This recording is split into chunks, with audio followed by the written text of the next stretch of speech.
नमस्कार साथियों, मैं सुभी जायसवाल लोक बात द्वारा प्रस्तुत कहानियों के काफिले में आज प्रस्तुत कर रही हूँ फणीश्वर नाथ रेणु की कहानी पंचलाइट। यह एक आंचलिक कहानी है। कहानी की शुरुआत कुछ इस प्रकार से है। पिछले 15 दिनों से दंड जुर्माने के पैसे जमा करके महतो टोली के पंचों ने पेट्रोमैक्स खरीदा है। इस बार रामनवमी के मेले में गांव में सब मिलाकर 8 पंचायतें हैं। हर एक जाति की अलग अलग सभा चट्टी है। सभी पंचायतों में दरी, जाजिम, सतरंजी और पेट्रोमैक्स है। पेट्रोमैक्स जिसे गांव वाले पंचलाइट कहते हैं। पंचलाइट खरीदने के बाद पंचों ने मेले में ही तय किया 10 रुपए जो बच गए हैं इससे पूजा की सामग्री खरीद ली जाए। बिना नेम टेम के कल कब्जे वाले चीज का पुण्य नहीं करना चाहिए। अंग्रेज बहादुर के राज में भी पुल बनाने से पहले बलि दी जाती थी। मेले से सभी पंच दिन दहाड़े ही गांव लौटे। सबसे आगे पंचायत का छड़ीदार पंचलाइट का डब्बा माथे पर लेकर और उसके पीछे सरदार, दीवान और पंच वगैरह। गांव के बाहर ही बामन टोली के फुटंगी झा ने टोक दिया, कितने में लालटेन खरीद हुआ? मैं तो देखते नहीं है, पंचलैट है। बामन टोली के लोग ऐसे ही ताप करते हैं। अपने घर की तो डिबरी को भी बिजली बत्ती कहेंगे और दूसरों के पंचलैट को भी लालटेन। टोले भर के लोग जमा हो गए। औरत, मर्द, बूढ़े, बच्चे सभी कामकाज छोड़कर दौड़े चले आए। चल रे चल, अपना पंचलैट आया है, पंचलैट। छड़ीदार अग्नू महतो रह रहकर लोगों को चेतावनी देने लगा, हाँ, दूर से, जरा दूर से, छूछा मत करो, ठेस ना लगे। सरदार ने अपनी स्त्री से कहा, सांझ को पूजा होगी, जल्दी से नहा धोकर चौका पीढ़ी लगाओ। टोले की कीर्तन मंडली के मूल गैंग ने अपने भगतिया पच्छकों को समझाकर कहा, देखो आज पंचलैट की रोशनी में कीर्तन होगा। बेताले लोगों से पहले ही कह देता हूँ, आज यदि आखड़ धरने में 1.5 बेड़ हुआ तो दूसरे ही दिन से एकदम बायकाट। औरतों की मंडली में गुलड़ी काकी गोसाई का गीत गुनगुनाने लगी। छोटे छोटे बच्चों ने उत्साह के मारे बेवजह ही शोरगुल मचाना शुरू कर दिया था। सूरज डूबने के 1 घंटा पहले से ही टोले भर के लोग सरदार के दरवाजे पर आकर जमा हो गए। पंचलैट, पंचलैट, पंचलैट के सिवा और कोई गप ही नहीं, कोई दूसरी बात नहीं। सरदार ने गुड़गुड़ी पीते हुए कहा, दुकानदार ने पहले सुनाया, पूरे 5 कौड़ी 5 रुपया। मैंने कहा, दुकानदार साहब यह मत समझिए कि हम लोग एकदम देहाती है, बहुत बहुत पंचलैट देखा है। इसके बाद दुकानदार मेरा मुंह देखने लगा, बोला, लगता है आप जाति के सरदार हैं।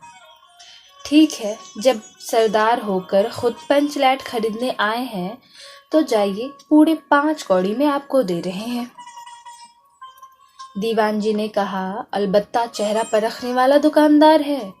पंचलैट का बक्सा दुकान का नौकर देना नहीं चाहता था।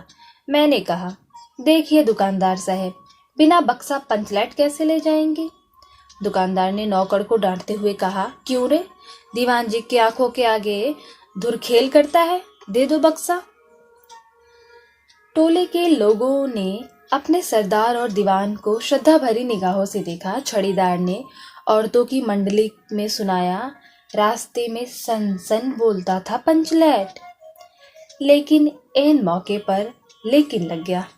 रूदल साहब बनिए की दुकान से 3 बोतल किरासन तेल लाया और सवाल पैदा हुआ, पंचलैट को जलाएगा कौन? यह बात पहले किसी के दिमाग में ही नहीं आई थी। पंचलैट खरीदने से पहले किसी ने न सोचा, खरीदने के बाद भी नहीं। अब पूजा की सामग्री चौक पर सजी है, कीर्तन लोग ढोल खोल कर, ताल खोल कर बैठे हैं और पंचलैट पड़ा हुआ है। गांव वाले ने आज तक कोई ऐसी चीज नहीं खरीदी जिसमें जलाने बुझाने का झंझट हो। कहावत है ना, भाई रे गाय लूं तो दूहे कौन, लो मजा। अब इस कल कब्जे वाले चीज को कौन बाले। नमस्कार। यह बात नहीं कि गांव भर में कोई पंचलेट बालने वाला नहीं। हर एक पंचायत में पंचलेट है, उसके जलाने वाले जानकार भी हैं।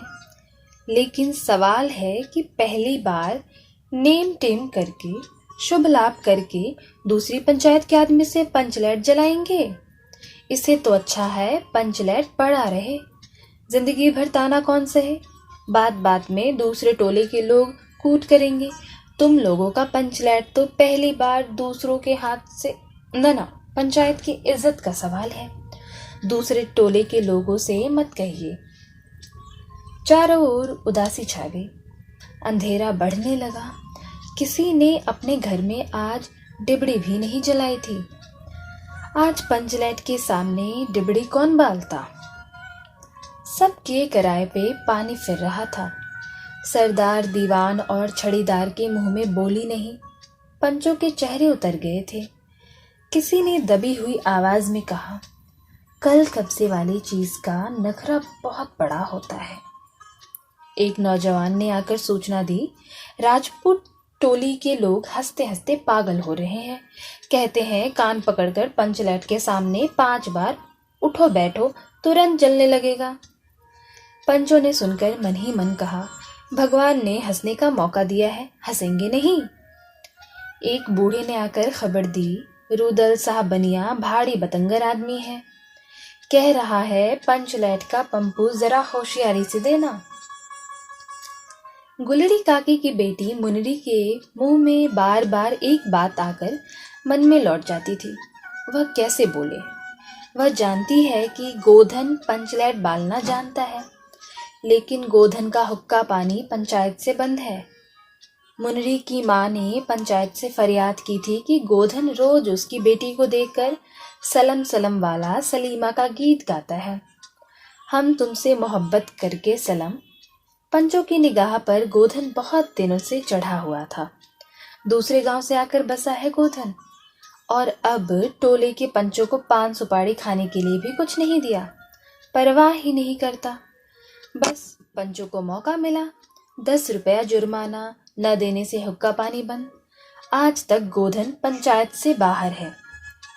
उससे कैसे कहा जाए, मुनरी उसका नाम कैसे ले, और इधर जाति का पानी भी उतर रहा है। मुनरी ने चालाकी से अपनी सहेली कनेली के कान में बात डाल दी। कनेली मुस्कुराकर रह गई। गोधन तो बंद है। मुनरी बोली, तू कह तो सरदार से। गोधन जानता है पंचलेट बालना। कनेली बोली, कौन गोधन जानता है पंचलेट बालना? लेकिन सरदार ने दीवान की ओर देखा और दीवान ने पंचों की ओर। पंचों ने एक मत होकर हुक्का पानी बंद किया है। सलीमा का गीत गाकर आंख का इशारा मारने वाला गोधन से गांव भर के लोग नाराज थे। सरदार ने कहा, जाति की बंदिश क्या, जबकि जाति की इज्जत ही पानी में बही जा रही है। क्यों जी दीवान? दीवान ने कहा, ठीक है। पंचों ने भी एक स्वर में कहा, ठीक है, गोधन को खोल दिया जाए। सरदार ने छड़ीदार को भेजा। छड़ीदार वापस आकर बोला, गोधन आने को राजी नहीं हो रहा है, कहता है पंचों की क्या पड़ती, कोई कल कब्जा बिगड़ गया तो मुझे दंड जुर्माना भरना पड़ेगा। छड़ीदार ने रोनी सूरत बनाकर कहा, किसी तरह गोधन को राजी करवाइए, नहीं तो कल से गांव में मुंह दिखाना मुश्किल हो जाएगा। गुलड़ी काकी बोली, जरा मैं देखूं कह के। गुलड़ी काकी उठकर गोधन के झोपड़े की ओर गई और गोधन को मना लाई। सभी के चेहरे पर नई आशा की रोशनी चमकी। गोधन चुपचाप पंचलेट में तेल भरने लगा।